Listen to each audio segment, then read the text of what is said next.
I'm going to simply open the doors for my bifold again. So it's simply fold back and click, and the handle tilts and pushes, and they fold away perfectly. Which leads me to, who's at the end of my 2-metre tape measure today, I wonder?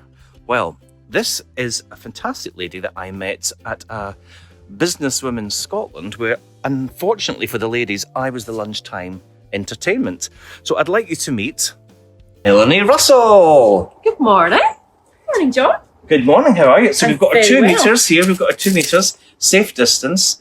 And how's business been for you? Absolutely crazy. Just crazy. I think lockdown obviously has just made people rethink the way that they're living their lives, that they're working. Obviously, a lot of people are going to be really restricted anyway, and big businesses are changing the way that staff work. They've realised that they can work from home with technology now. It's just changed everything, which has obviously been fantastic for us. I know personally for me, I didn't realise that when I met you and decided that it was a must-have for me for working outside, that on top of everything else, it's been such a great place for me to go out and just chill and have some space. It's just amazing. I mean, what did you do before? How did you get into this business? Before I was in a completely different line of work. I used to co-own a web design company. And I've been in that business for 18 years, and I'm very much hands-on. I like designing creative things, and the business has moved drastically towards social media, and I just never lost my way with that. And I took a year out to do a big refurb of my house. Left the design business, took a year out, did a refurb of my house, and I was looking for a new challenge, and somebody came to me with the garden room concept, that there's very few companies up here doing this. But it's a fantastic way, obviously, to add space to your house without the need for planning permission on the whole.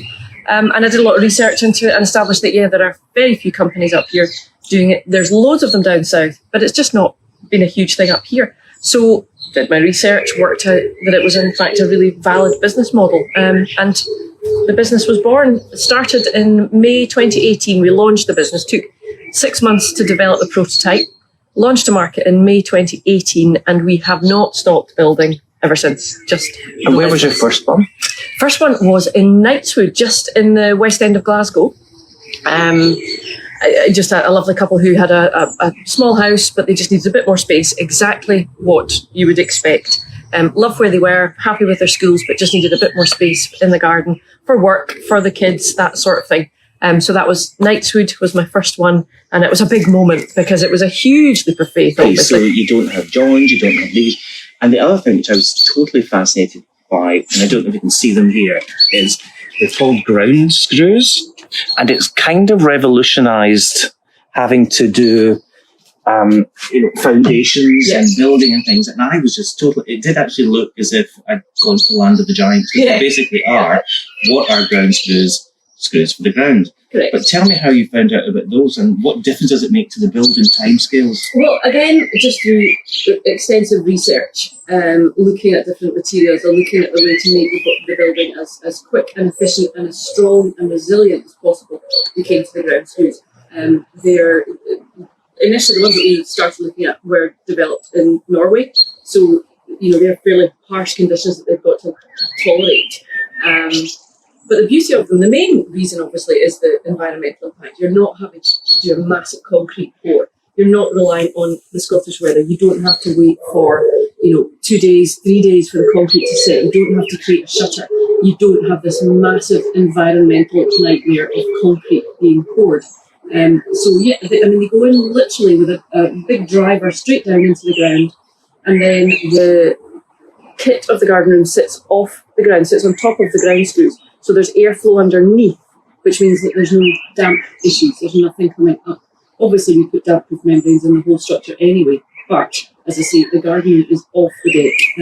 So they're quick, they're environmentally friendly, and they're very, very simple to install, but incredibly robust. They can tolerate slopes. We get a lot of people saying, "But my garden's on a slope. How do you handle that?" Again, if you think about setting a concrete base on a slope, it's challenging to say the least. What you can do is you put longer ground screws in at the front or at the sloped part. If it's a really severe slope, then we can put a subframe on top of the ground screws. So again, they're quick and easy to cope with different It was seamless, and even though I started with a reasonably small one, and then I decided to pimp mine, and then I was a little bit bigger, and I just fell in love with it.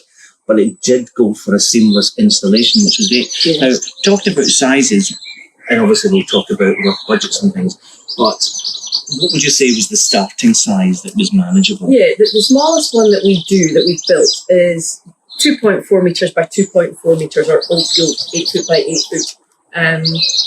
It's perfect for a single person's home office because you can get a desk, a filing cabinet or a storage case, that sort of thing. So that's a really nice small entry level, and that starts at £10,000 plus that.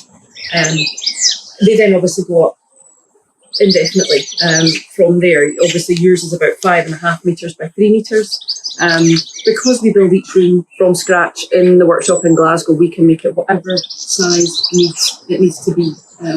All the doors and windows are customisable, but yeah, 2.4 by 2.4 is the smallest, and it's a dinky one, and it's a really nice size. Again, nice for home office. I know you've got some clients that are writers or musicians, but remember, it is Sunday mornings. But what is the most unusual use of space that you've heard of? Oh, blimey, goodness. Well, I mean, the garden room I have in my office, which is the prototype that we developed, which is in my garden. It's currently used for my 10-year-old daughter's drum studio. Most unusual, goodness. I mean, we've got embroidery studios, as you say, music, home office. Another client who I bumped into out on a walk recently, who, she's loving it because it's her office. She can use it for Pilates at the weekend. The kids use it for music. They had a 50th birthday party last year, and it was a whole festival theme. And they had the DJ decks out in the garden room. That's an interesting one, though. I'm trying to think of anything more interesting. Where do you distill your elderflower? Well, yes. right above my elderflower tree, I make elderflower cordial. My elderflower tree canopies over my garden room. Fantastic. So, yes. No, it's an amazing product, and as I say, I would not have believed this time last year that we'd all be going through this, that I would have been able to get this area, because it has been truly amazing. And I'm hoping that it might be a nice, convenient, socially aware space, distance, for a little overnight, some people coming to stay as well. I'm hoping that eventually that will happen. Normality. So that has been great, and I hope people do engage with your business, because I've certainly, and especially all the guys, the team that you work with, you've got a super work ethic.